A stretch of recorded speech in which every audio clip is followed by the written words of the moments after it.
What is going on, guys? Episode 4, Season 2 of the City Boy Show. I'm Javier. This is Danny. What is up? This guy's laughing up a storm right now. We got a serious show to do right now. We didn't mess up our recording 3 times before this show. We I swear. totally record the first 20 minutes of this show with no mics on. All right. It's still a good week, even though it's a tough day.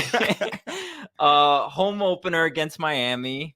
We won. We're back on the winning ways. We're back in the NYCFC winning ways. How does it feel? It feels good. It feels much better than us recording this podcast. It was good to be back at home.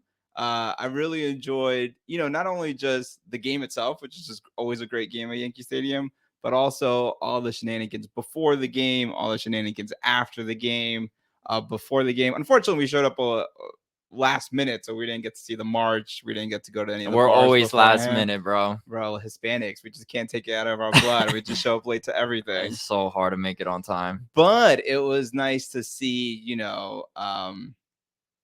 the 90s podcast guys in the press conference. It was nice to see Trey from Blue Balls. It was nice to see the Forever podcast guys. Just name calling everybody. It's good to see them. No, man. it's nice. It's like going back to like school for the first day. Yeah, You're like, exactly. oh, it's you guys. What's going on, guys? Exactly. Oh, is that a fresh new outfit? Let me see. I got the cut, actually. I was trying to look cute for my first day of school.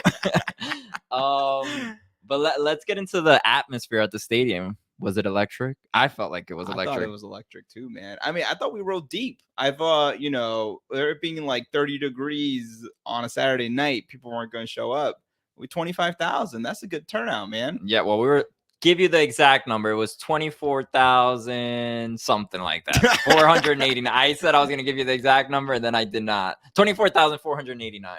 That's a pretty good turnout. That is a good turnout. That's what I'm thinking. Is this going to be the new norm? Because people like going out on Saturday night. So even though I love the 1 p.m. games personally, but did it draw as many people? I don't know. I mean, we were talking to someone after the bar after the game. I was like, I don't know. I don't love these games because I'm going to bed at 9 p.m. I'm an old man.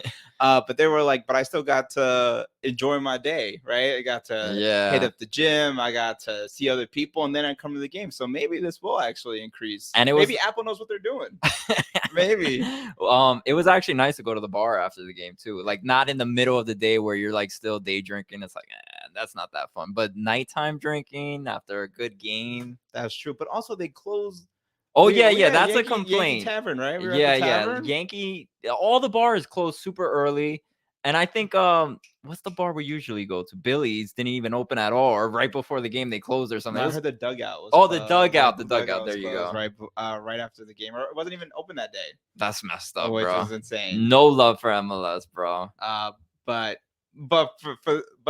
it was just a great time, man. There was something you said that I wanted to like piggyback on, but I don't remember. Oh, also, we gave away our tickets last week. Yeah, and Alan, I don't know if the guy's real name is Alan, but his Instagram says Alan on it. He was like, brought my boy to the game, and now he's a diehard fan. He absolutely loved it. And I remember we were talking to the Third Rail dudes at the gala event, and he was like, really the best way to grow this fan base is just bring a friend, because soccer is cool on television, but when you're at the game, it completely changes your perspective. And I thought, we just saw this. We gave away tickets, and now we have one new fan. And if everyone keeps bringing one new fan, yeah, the numbers could keep growing. And then our podcast numbers keep growing. And everyone else's podcast numbers keep growing. So bring a fan, homies. And we're going to keep trying to give away some tickets, and we'll talk about that at the end of the show. Yeah. But it was really nice to actually get that message. So no, cool. Yeah, it was actually cool because we said it too. We weren't big soccer fans. We went to a game, fell in love with it. So if it's happening to other people as well, that's exactly what you want, right? And I think especially if you're like want to be part of this like ecosystem, when you sit in the supporter section, like just that energy that's there is like a game changer. And there's no other sport in the United States that has that type of like crowd. Yeah, exactly. Has that type of energy, music, the vibes. Like, it's just a great experience. So that's why you got to go to a soccer game. Let's hope we get more. But let's stop branding this. 25,000 is the norm, is what we're saying. Yes. Nothing under 24, 492 or whatever, 89. let's get into this Inter-Miami game. We finally won our first game. Just a little fact, we're 6-0-2 on home openers at Yankee Stadium. Nice. You know we're dominant at home. I hope you put money on the win. I did actually. I did too, actually. We won 1-0 and we didn't score a goal. They actually scored the goal for us. An own goal by Christopher McVeigh in the 36th minute. Yeah, I said this on Twitter. And I just want to say it on the show. Christopher McVeigh, if you want to be on Austin FC, you could just say so. You don't gotta go and try to replicate what they did in CONCACAF. He's trying to say, and I don't think a lot of people got your reference either. You got like one like on Twitter. It was a good joke. He's trying to say because it was like a backwards pass, but it wasn't really a backwards pass. It was like more he was trying to clear it and it went to the goal. I don't get the reference either, guys. He thinks everybody gets it. It wasn't a great reference. It was a great joke. Let's get into the lineup though. So we started Barraza, Cufré. You're gonna still roast me on these names: Chanot, Sands, Santi, Perea, Thiago Martins, Pellegrini, Micha, Talis Magno, and Keaton. So when I first originally saw the lineup, I saw Pellegrini and I was like, wait, Pellegrini, Santi, what's going to happen here? I'm not comfortable with this. Santi's playing the 10. Pellegrini, you should not be in this lineup right now. What were your first thoughts when you saw the lineup? No, I mean, I was pretty excited about it. I didn't know until that day that Pellegrini's birthday was that day. And, you know, how old is he? Yeah, that's a great question. You're the one with the facts, bro. You know 24,000. You don't know Pellegrini's birthday? I'm looking it up right now. All right. Well, while you look that up, I'll give my opinion on Pellegrini. You're definitely not spelling his name right, but it's all right. So I was really excited to see him on the left wing. We're still trying to have a lot of questions, right? We've been playing Jason sometimes. We've been playing Thiago Andrade sometimes. And so it was like, this kid is like good in that position. That's his natural position as the left wing. Mm-hmm. And, you know, he probably has a little vendetta against Inter-Miami because he was on that team and they dropped him. I remember Voss called it last week when we were in the Sub-Soccer podcast. He was like, I think this guy's going to have a big day because of that type of like rivalry. And, you know, coaches try to play someone when they've been on a previous team. And, you know, made me think of it too. Remember, it was like a couple years ago, they started Tony Rocha on his birthday. Oh, yeah. He was a superstar that game. That was his day, bro. He was like, amazing. I'm coming out to play. And so I was excited for him on the wing. And I think he played much better on the wing than he did in the past two games. We know he's been out of position. I don't think he's comfortable at the 10, or I don't think that experiment worked. Yeah, I 100% agree. That's why we paid Santi DP money. Yeah, I thought it was going to be well. I called it before the game, and I thought he did play well. What are your thoughts? He almost had the goal that was called offsides, which I think we talked about it, and it showed a little bit of flash of brilliance. Like, he has that finishing quality that we keep saying he was a DP before. That he does have that star ability. And NYCFC did like a quick clip of like Chanot did a lob to him, and he did one of those. He stops the ball with his feet, and it looked all fancy. So maybe we are seeing these flashes of brilliance from Pellegrini that could make us be like, okay, this is what we have in him, and he's going to shine more. But right now, I think it's too close to call, too early to call. That was a DP offsides, though. What was I going to say? I did look up the birthday. He was born in 2000, March 11th, 2000. So he's 23, I think. Yeah, because 23 years. Yeah. 23 no, would he be 22? No. So we can't do no, because Wikipedia says 22. That's because they probably haven't updated it. Bro, go change it right now on Wikipedia. I gotta go update for this right now. All right, he's 23. I know math. I work. Yeah, that's all right. Moving on. Thoughts on Santi. I mean, your thoughts on Santi. Did Santi play as well as Santi played last year? There were parts of it, right? I think parts of it you showed where he could distribute the ball. Parts where he kind of showed where he makes opportunities to score. But did all the same flaws that Santi have last year also show in this game? I think so too. Like, if you take this game and you take it to the macro level of last year, it felt very Santi-ish. It was yelling at the ref about the game being pushed over to the You're side so about the ref. adamant about this yelling at the ref. Yelling at the ref does not mean anything. It just means you're passionate about the game. I see no problem with you yelling at the ref. People Bro, yell at the ref all the no time. one yells at the ref more than Santi does. Like the guy's always complaining, and sometimes it's not even his penalty, and he's going in and he's starting trouble, man. It doesn't matter if you're yelling. That's passion. That's what we want to see out of our players. I'm tired of this. Oh, he's been yelling at the ref. It's fine. It's okay to yell at the ref. That does not equate to him not having the skills on the field. Well, the skills on the field were a little limited this game too. Well, you are also not putting into consideration that he hasn't been playing the whole preseason with this team. And there's a lot of new pieces, left wing, right wing, Sands is back. It's all these things you have to now work around and like really work with the team.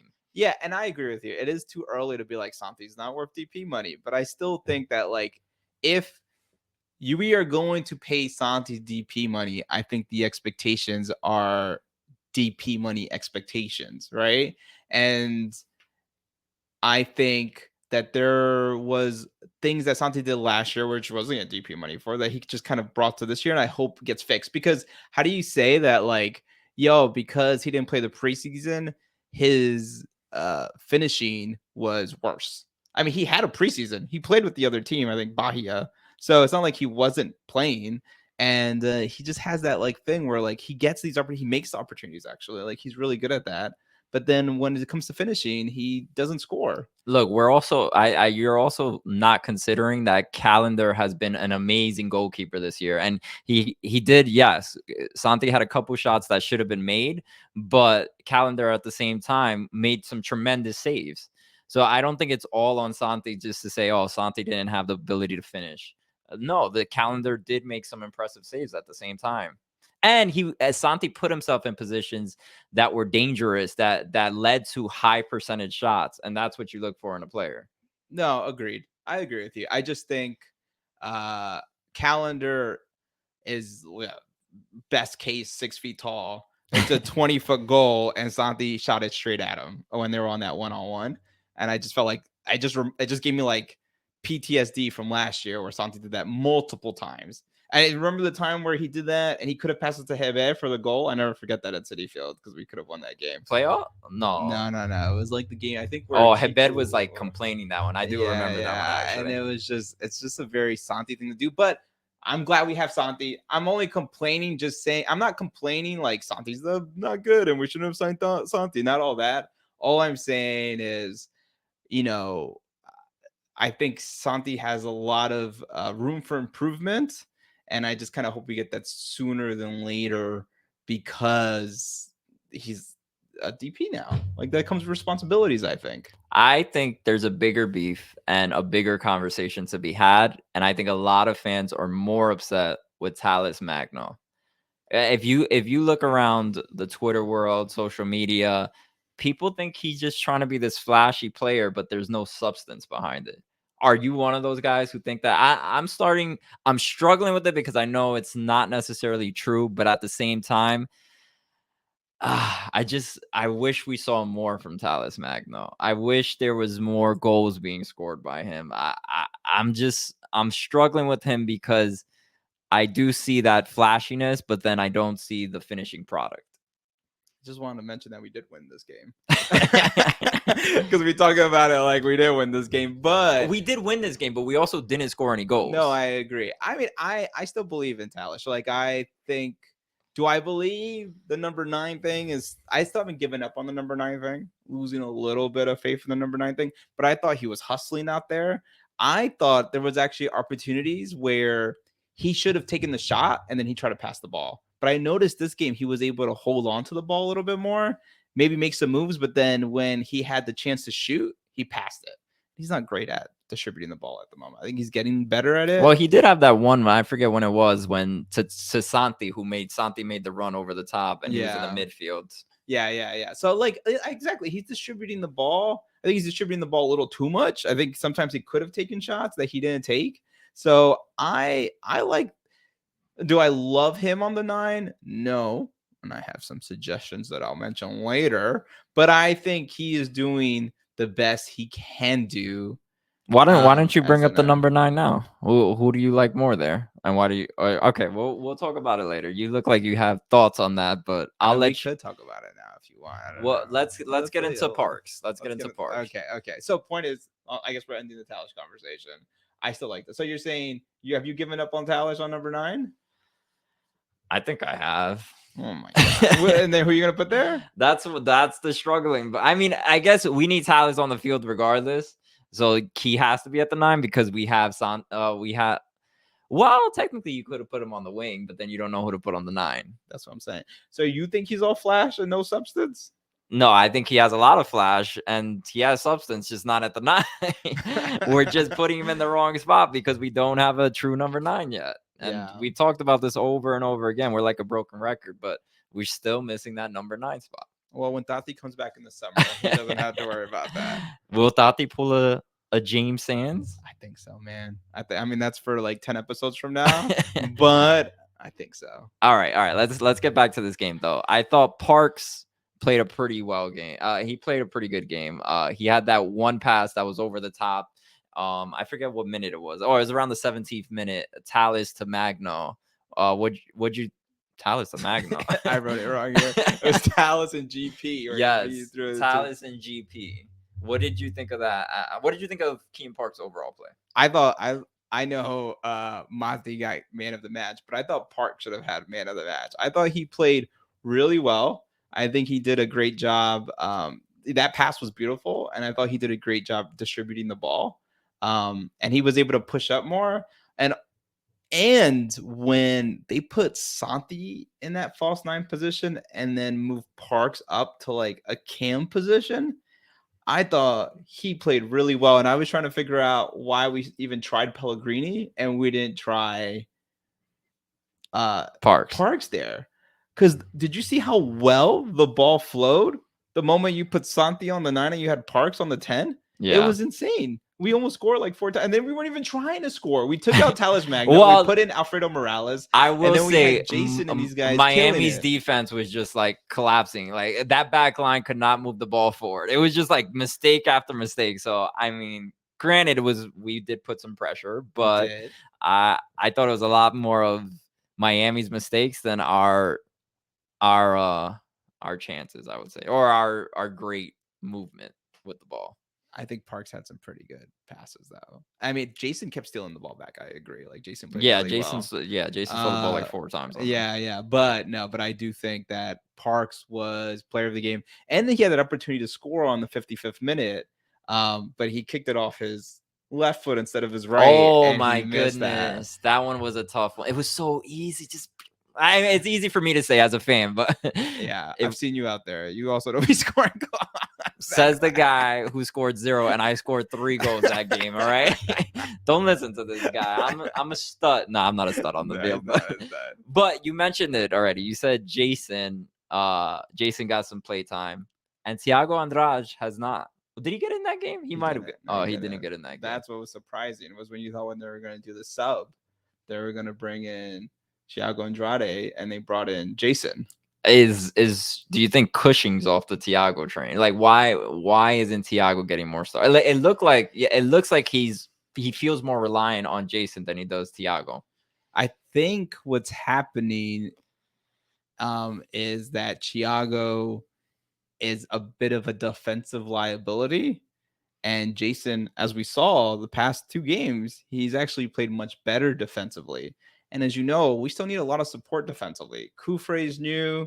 Micha's been getting a lot of playing time. And like what I'm seeing is where he's better currently is on offense than on defense. Yeah. And I mean, we've seen a few times where like, Thiago Martins and Chanot with Kufre, they've been kind of like miscommunicating still. And even if you think about the midfield, like James Sands just came in like 2 days ago. Yeah. So like you need a lot of defensive support to like not give up goals. And so Jason seems to be a better option than Thiago Andrade. So that's what I'm thinking is happening. I don't know. Do you have any other thoughts?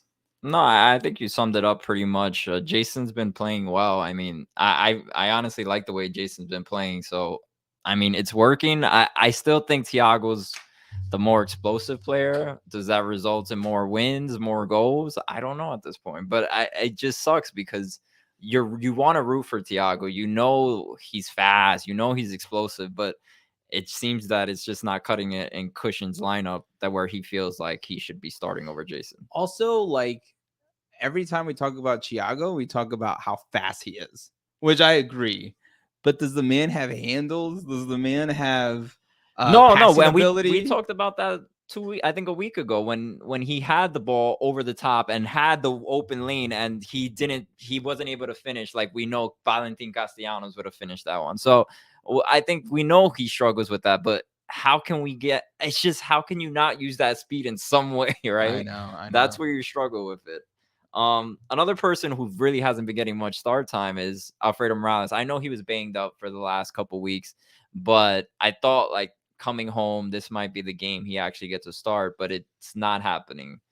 Why do you think that is? I think the question is, where do you put him? If you're Nick Cushion, who are you taking out to start Alfredo Morales? Yeah, I don't know. That's the struggle right now. Yeah, and maybe Santi doesn't play as a great 10, and then you put in another midfielder, and you put Parks kind of playing a 10ish position, and then you can, I don't know, sub like Pereira and Santi. Well, I think regardless, we're gonna need Alfredo Morales in some capacity. I mean, we have a lot of games to be played, so we're gonna need the depth anyways. U.S. Open Cup's actually coming very soon, surprisingly. I think. Also, I think Leagues Cup is coming up soon too. Oh yeah, so I mean, it's definitely not gonna be a liability to have Morales there. I'm just curious if he's gonna get more start time, or we're really gonna see him more on the bench and then come out as a sub. Which I'm not sure if he cares because he's like 30, so maybe he's like, I don't need to play. 30, you're in your prime. That's when you want to play. That's true. But yeah, I don't know. Maybe he doesn't. Maybe he doesn't care. But I do think he should be starting on a team. So it makes me sad that it's only been 3 games and he almost started every game last year. So let's see what happens. But who do you take out? I don't know. Let's see what happens. You could get an injury. I mean, nobody wants an injury, obviously, but we'll see. I think he can fight for a position, and if something's not working, I think Nick Cushion isn't afraid to change it. Like we know Ronnie would stick to a lineup for games and games and games, and he'd be like, "Nah, that's my lineup." Yeah. But Nick Cushion seems flexible. If something's not working one week, he'll say, "Okay, I'll try to switch it up next week." So that's one good thing about Cushion. He's not afraid to make a sub. He's not afraid to change up a lineup. He would just go with what's best for the team. You know, I don't know who posted this on Twitter, but it kind of made me think about this. I said this last week, and I'm thinking about it more. Of what you just said is like, I'm excited that Cushion is able to like not stick to a lineup and experiment. But then I've also been concerned about like if you do too much experimenting, do you have an identity for the end of the season? And then I saw something on Twitter that's saying a lot of MLS teams are showing the beginning of the season as just more preseason because they have so much more time left. And so they're still experimenting in the beginning.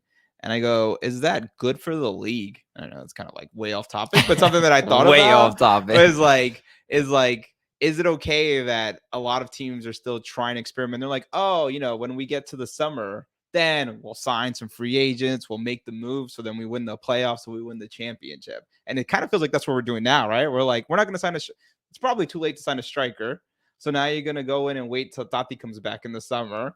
You could remember that when we talked to Brad Sims, he said those summer signings become valuable because they're a lot more expensive in the beginning of the season versus the middle of the season. So then, but I'm saying, is this just then like a longer preseason? I think if you think about it that way, every league is like that if you think about it. Let's watch the NFL. The NFL is sloppy for the first 4 weeks. You don't know who's a real contender. And then when you start getting to week 10 to like 17, that's when you really see somebody shine. NBA, same thing. So I think this is just a league thing. I mean, when you have a long season, like most of these leagues do, these first games aren't really a testament to what the team's going to be at the end. And we always say it, the team who's hot at the end is the best team, right? Like if you go into the playoffs hot, you have the highest chance of winning. That's true. So that's just my thought. Okay. I'm going to agree with you on this one. Baraza, last one for this game. What were your thoughts on him? Clean sheet. First clean sheet. well-deserved clean sheet. Yes, I agree. I thought he did. I thought he didn't have to do much, but when he did have to step up, actually no, he did have to do much. There was that. I mean, there was a few times where Josef Martinez. Early in the game, Josef Martinez really got like past the back line a couple times, and it was dangerous at times. Yeah, so I say, good job, Barasa. I know some. I don't know. I feel like there's a lot of Barasa haters out there, and they keep saying, well, if you give free such. Oh, and it was interesting. I don't know what podcast I heard it on, but they asked Nick Cushing, is Barasa the goalie? And Nick Cushing said, we're still trying to figure out who the starting goalie is. So, well, if he gets another clean sheet at home, just name the guy. Come on, make him the guy. I'm rooting for him. But I think they see a lot of potential in Freeze. But if we look at just the stats, he only had 3 saves versus calendar 7. Granted, that's not a good statistic. I mean, because it's still also calendar have no clean sheet. That's very true. His own guy scored on. But yeah. Just interesting. I think Barraza is slowly becoming the man. You know what I mean? If you can keep performing like this, if you have clean sheets, how can they take you off the field? Also, did you know there was one? I don't remember when it happened, but there was one time where Barraza did his little almost assist. Yeah, he pushed it out there, and it almost ended up a goal. Someone shot it, someone didn't finish it. I don't remember who, but I think Barraza did a lot better job this week distributing the ball. Yeah, which is what we harped on last week, or I harped on last week, and so glad to see that improved. And I'm really excited for him, man. I know everyone's like, oh, we got Freeze. He played under Blockay or Blake, and so I was watching that that Key and Peele scare right before this. So we should play Freeze, but at this point, I don't see Freeze touching that pitch, bro. Maybe for the U.S. Open. One thing I want to circle back to is it was James Fans return back in New York. We actually talked to him in the locker room, and this is what he said coming back to New York and coming back to Yankee Stadium. I loved it. You know, the fans have always been great for the team and for myself. And you know, when they announced my name at the beginning of the game, and you know, you get that reception from the fans, it's something special and something I definitely missed. So yeah, he's back. It was cool in the beginning of the game when they did say Sands. Everybody got really loud in the stadium, so it was a nice tribute to Sands, and that was the most personality we could get out of Sands. He's a little serious, but well, we asked him at the end. You didn't put the hard-hitting question I asked him at the end, which was, did you pick up a Scottish accent on the way there? Yeah. And he said, no, I spend most of my time asking, what did you say? So we're out here asking the real questions for you guys. Yeah, but it was a good tribute to Sands. I was happy for him. And he played well. I know we didn't really touch on it because Sands was just Sandy. Sands just always Sands. You don't even have to talk about Sands. Let's get into this DC United game. We're playing DC United next. Talk about them a little. I know you did your homework. I did a little bit of homework. So, I'm not anti-DC United only because they beat Toronto FC 3-2 that first game against our goalie Sean Johnson. So I was cheering for DC United first week, but since then they have not played so well. They are 0-2 against Columbus Crew, and then they were 1-1 against Orlando, which Orlando's a pretty good team this year, so that tie is not so bad. But they were, I think, the worst team in the league last year. And they did a whole revamp of their team. So it's really early on to really know the players. They have Benteke. Yeah, he used to play for Crystal Palace. Yeah, but he's 32, 33 years old now. So he's getting a little up there, but he's still good. And then the big signing that they had was Fuentes, who played really well last year. Oh, yeah. He's out for 6 to 8 weeks. So then they have this, I forget what his name is, but they have someone else starting, not 6 to 8 weeks, 4 to 6 weeks, my bad. But they have someone, I think it's Nigel or something like that, who's the second striker on the team. Yeah. But that team is young. That team is kind of brand new. So we don't have too much. Bro, they have Wayne Rooney as their coach.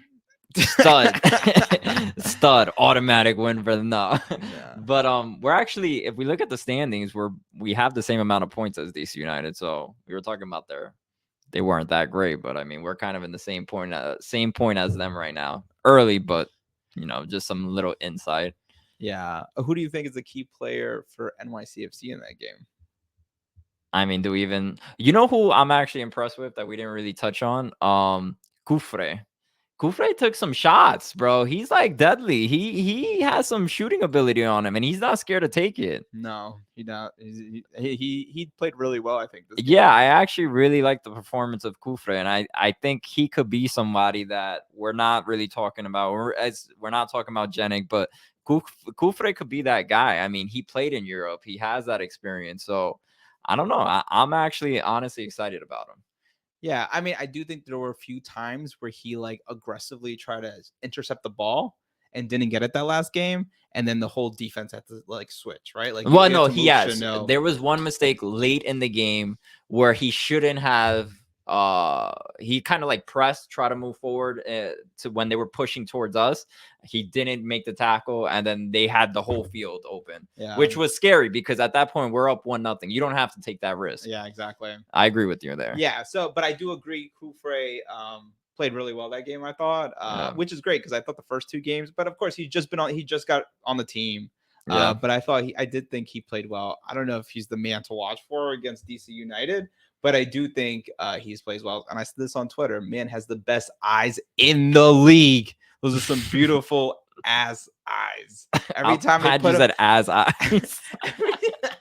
Why would you say ass eyes? Those beautiful eyes. Okay, beautiful eyes, ass eyes. Most beautiful eyes in the league. Every time they put them on the big screen, I was hypnotized, bro. Oh my god, bro! Beautiful. I couldn't. I was Yo, too Kufre scared is gonna feel uncomfortable with you in the locker room. I'm not going to the locker room, bro, because I'm gonna feel uncomfortable being around him. That's hilarious. I know you. Let's get into the starting lineup of what you think. What our starting lineup will be for this game. So we have Baraza, Thiago Martins, which we actually didn't talk about. Thiago Martins, thought he played well too, but we'll keep going. Chanot, Jenik, Bro, it's not.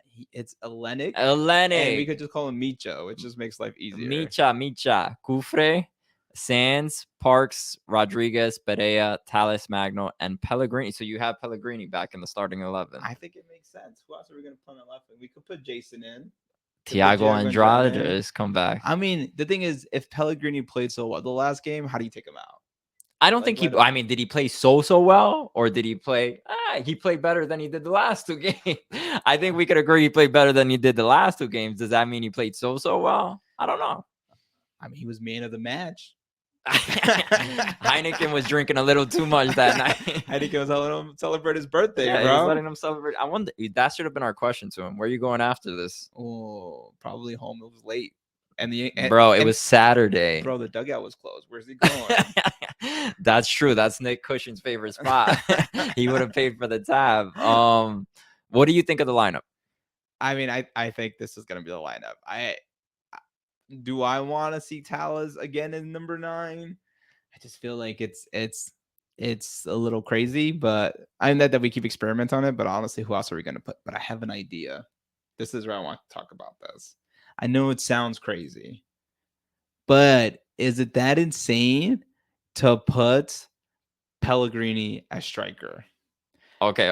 Wait, let's prep for this. So this is what you think the lineup should be. I mean, this is a test try of a lineup. This is a test try of a lineup. People who are listening to the pod, I put Talish on the left, and I put Pellegrini as striker. And what I did do here too was put Santi on the right and put Parks kind of like as a cam and have 3 midfielders so we could play Alfredo Morales. But let's not focus on that. That's too much.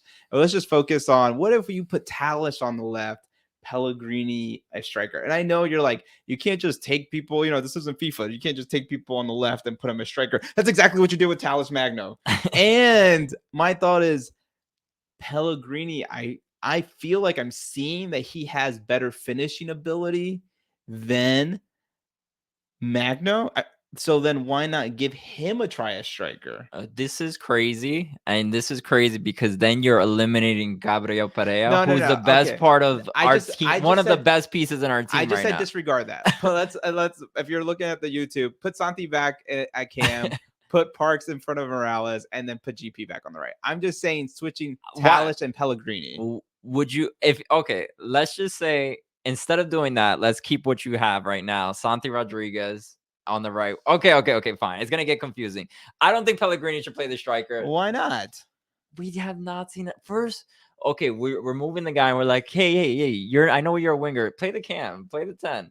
Then we're like, hey, instead of playing the 10, go back to the wing. And then another time, hey, play the striker.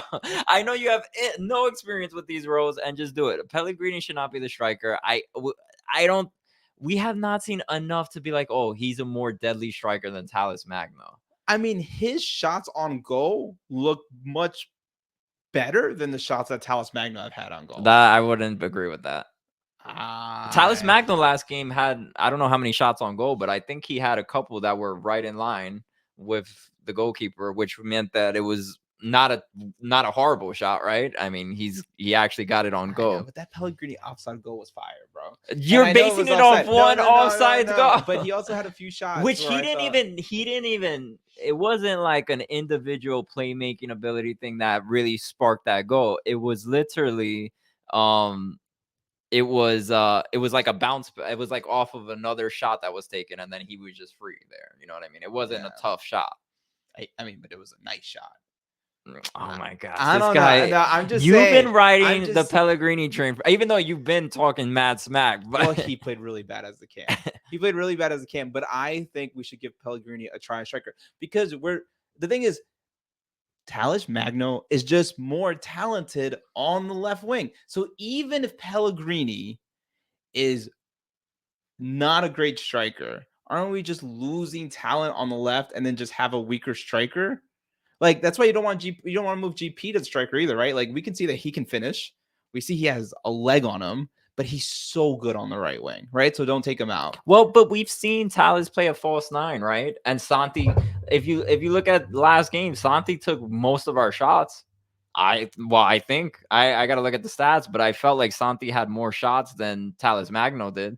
So we keep Talles at the 9, but we let him be free. He's never usually at where where he has to be as a 9. He's floating around. He's in the midfield. Talles is everywhere. That's why I think we should put him on the left. And Pellegrini won't go everywhere. You know why? Because he's too slow.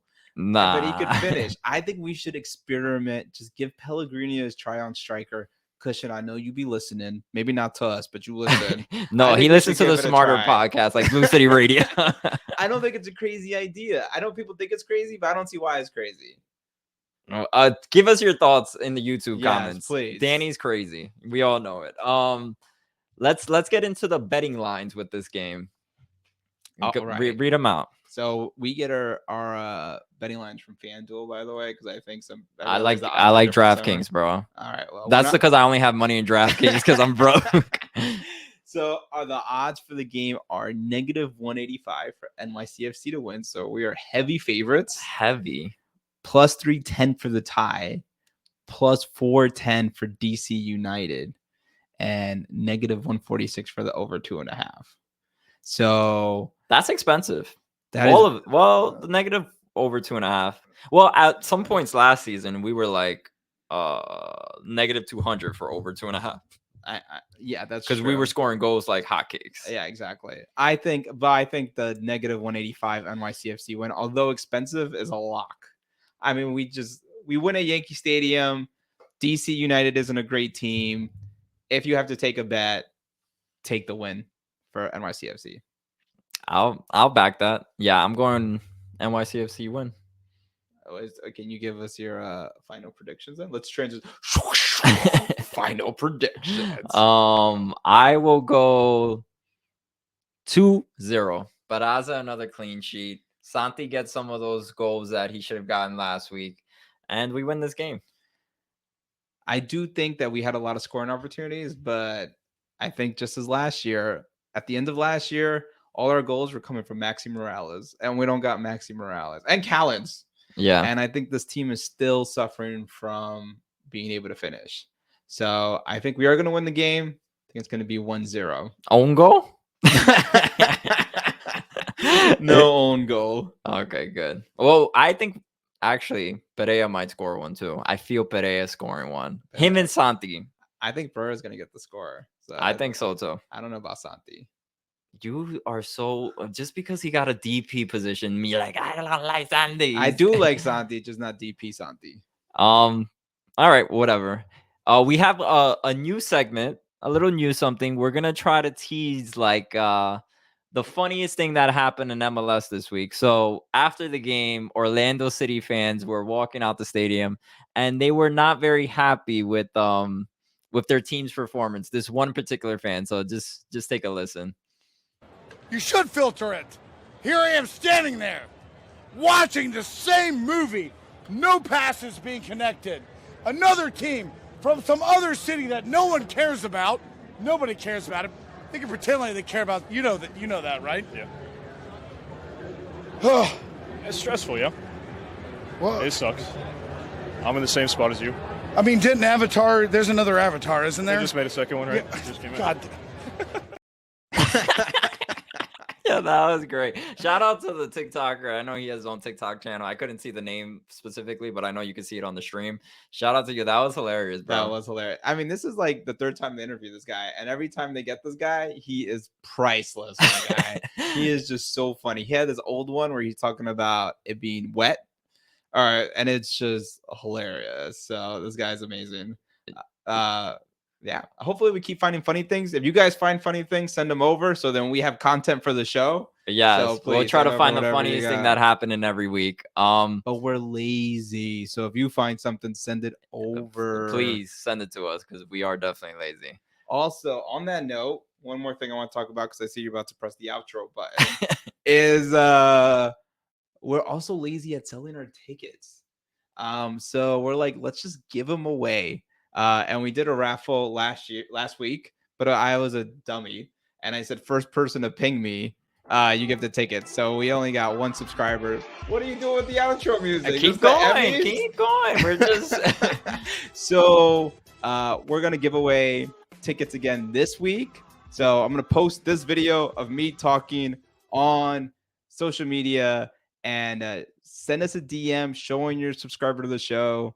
Have people subscribe to the show if you want, or they could also put in an entry.